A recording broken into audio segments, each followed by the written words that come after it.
So let's get into our first topic right now. Would Nigel Farage be a good US ambassador? 0207 862 2222 is the number that you need. Let me know what you think. The Reform UK leader has told Talk TV that he thinks Starmer should offer him the post after Peter Mandelson was sacked over his relationship with convicted paedophile Jeffrey Epstein. Let's have a listen to what he said. Somebody of that type who's got a good knowledge of current affairs, who knows about negotiation, and someone that can walk into the Oval Office and Trump could look him in the eye and say, I can do business with this guy. Might that describe you? Well, I don't think they'll offer the job to me, but I have to say it's a rather lovely building. If they did, would you take it, or are you sort of committed to doing what you're doing back here? What a question! I mean, if I was actually, I tell you what, if I was Starmer, I would offer it to me, because if I accepted it, it would get me out of the way, wouldn't it? No. So I don't think I possibly could. No, but it would be very tempting in terms of lifestyle. So do you think he'd make a good ambassador? He seems to like the house and the lifestyle, so sounds like he'd quite like to do it. But Lynn, what do you think? I think if we look at this objectively, away from the Reform Party and away from Labour, he would make an excellent ambassador. Putting aside, why do you think? I'll tell you why. Putting aside your political beliefs and affiliations, sure. Let's say you can't stand Trump's sort of politics. The point is, Trump is the current leader of the US. They have a long-standing friendship. So what are the qualities that Farage got, apart from his long-standing friendship with Trump? What are the qualities that Nigel Farage has that make him a good ambassador? Well, because of that friendship, I think that he would be able to have a better political friendship, and he would be able to negotiate on a better standing with Trump for trade deals for the UK. Whether good or bad, some people may dislike it. I don't think it's always good, but Trump is more likely to do deals with politicians he likes. He's a populist politician, and I think he's more likely to take on board what Farage says. But I think in terms of politics, it would be complete political suicide if Keir ever considered it. But I think it would also be political suicide if Nigel was to accept this. He's even said he wouldn't, which I'm glad he did, because Nigel Farage historically has a habit of jumping ship when things get real. And if he was to actually embark on this and take this up if it was offered, it would look again like he's just running away from his duty of wanting to be leader of the Reform Party. Owen, we're not talking about whether Starmer should offer him the ambassadorship or not. That's a completely different question, and a question that's hugely unlikely to materialise. But would he make a good ambassador, do you think? No. Well, I mean, firstly, by the way, if you're a politician of political acumen, which I'm afraid to say this guy is, what he would do, and this is clearly what he's trying to do here, is encourage Starmer to offer him the job and then publicly turn it down, thus humiliating Keir Starmer. That's obviously what he would do. But the thing is, if he turns it down, then he wouldn't be accepting an opportunity to represent his country and get the best deal for his country. That would also reflect badly on Farage, wouldn't it? I don't think anyone would care about that. I think he would just do some patriotic speech about wanting to stand up for people in Britain or something. So, no. I mean, look, firstly, it was revealing what he said there. He said it would be a nice lifestyle.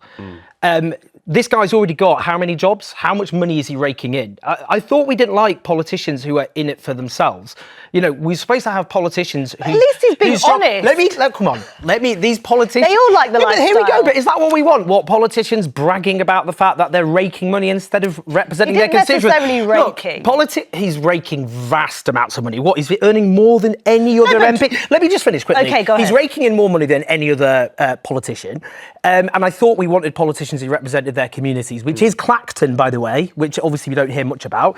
But in practice, he would just disappear up the backside of Donald Trump. What is it about the sorts of people who love Nigel Farage that makes them plastic patriots? These are people who say, oh, we don't like being kicked around by the EU and all the rest of it. Just quickly, if he ends up US ambassador, hand on heart, do people actually think to themselves... Can I ask you a question? They get on, though. Yeah. And Let him answer. Come on, you said it. You spoke at length. Come on. Do people, including yourself, honestly think that a man who is loyal to his core, to Donald Trump, no matter what Donald Trump has done, would put the interest of Britain over Donald Trump rather than the other way around? Obviously, he would stand up for his friend. But I think Trump has an affinity and a great love for the UK. And he also likes Nigel Farage's type of politics. They share similar political views. I'm not saying they're good views necessarily, but wouldn't it be better to choose an ambassador who has an alignment with the political views of Trump? Important to say that so far, before these emails came out and before more information came to light about the relationship between Peter Mandelson and Jeffrey Epstein, it was thought by most of the political environment in the UK that Peter Mandelson was doing a good job with Donald Trump. Donald Trump liked Peter Mandelson. Donald Trump said he's liked Keir Starmer. So would Farage do a better job? You think he would? You don't think he would? Let's find out what people at home think. Anne's in London. Anne, welcome to the show. Do you think Nigel Farage would make a good ambassador for the UK? No, I don't think he's going to make a good ambassador for the UK. I can't understand why people are still giving him airtime after Brexit. He pushed through Brexit. That's been a disaster. And now, if you go onto the net, there's loads of videos of black people and people of colour being attacked. And really, I think Nigel Farage needs to be given less airtime. Really, the best thing that we could do is just ignore him. Should we send someone then as ambassador who doesn't have any of the political views similar to Trump, and then it'll be difficult for us to do trade deals with Trump? We've already got a trade deal. There's no further trade deals to be done. Well, an alignment then. What alignment? An alignment, some What agreement. alignment? Do you think it's On better what? to choose On somebody that actually that Trump doesn't like? On what? Anne? I think you need to send somebody that's serious, and I think you need to send somebody that is. I don't think Nigel Farage is a serious politician. I'm sorry. Okay. He just seems to be interested in sort of making more trouble. Also, this is crazy, this whole idea. Since when did we appoint diplomats on the basis of them being friends with foreign governments? That's never happened. Peter Mandelson was obviously unsuitable. Why not have a career diplomat whose job it is to be a diplomat rather than some demagogic leader? We're in unusual times, and dealing with someone like Trump, you need someone as equally as bolshy like He's not bolshy. Okay. He'll suck up to Donald Trump. All right, Anne, thanks for kicking us off. Elizabeth. Elizabeth is in Essex. Welcome to the show, Elizabeth. Do you think Farage would make a good ambassador? Absolutely not. Why not? Well, first of all, he signed on as an MP, so he's already got a job. Several jobs. But secondly, yeah, please don't interrupt. But secondly, he goes to America, he goes before Congress and criticizes the UK.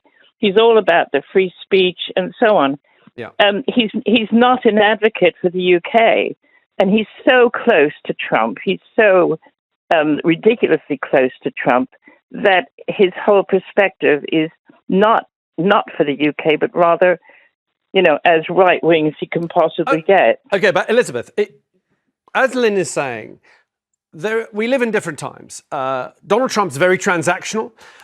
He's very much associates the characters with the countries. He doesn't. If he likes a head of state, then he's going to be friendly to that country. He seems to not be able to think beyond business deals. Right? I like this person. I'm comfortable doing a business deal. So isn't it beneficial for Donald the UK? Trump doesn't think any further than Donald Trump. Okay, I mean, that's as may be. That's as may be, but isn't it beneficial for the UK for Donald Trump to like whoever's representing us? First of all, I'm American, so living here for a very, very long time, and I still do vote in America. I'm an American citizen. Yeah. And Donald Trump has basically ruined the United States, and Farage is all for it.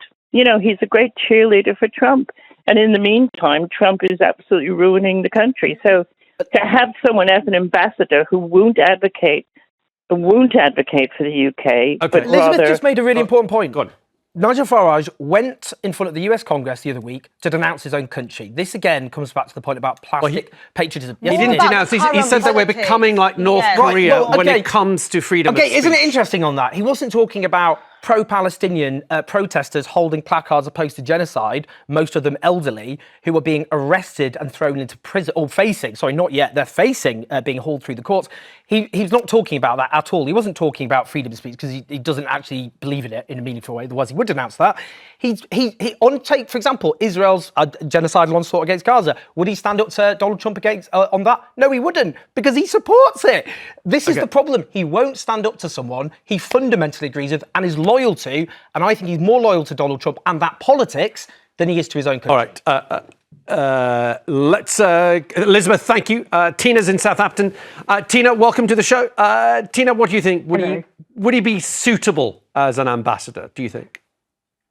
No, absolutely not. Why not? I'm afraid that I think Farage is full of self-interest. Mm-hmm. I mean, when I'm sure that people thought he would make a good MP for Clacton, and he's never there. He doesn't run a surgery. He doesn't represent his constituents. Well, he'll contest he's not that. doing a good job there. He'll contest that. He will say that he does what an MP should do, which is represent his constituents. But setting that aside, do you think that this country could benefit from having someone who's already got a relationship with Donald Trump by being our representative, our man in Washington, if you like? No, because there's too much self-interest there. I think Farage works for Farage. I think if we want a diplomat, we want somebody who's diplomatic.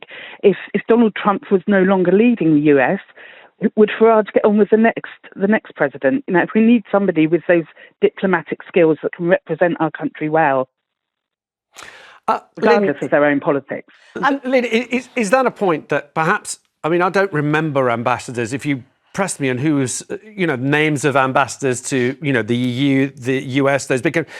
We shouldn't really know who they are because it's not about their personality. They're there to be the representative of the government, right? But as we said previously, we're living in unprecedented times when it comes to politics, when it comes to personalities. And I think the callers today, they have, I don't want to say a bias, but they clearly don't like Trump or his politics. And most people in Britain don't. Wait, I completely understand that.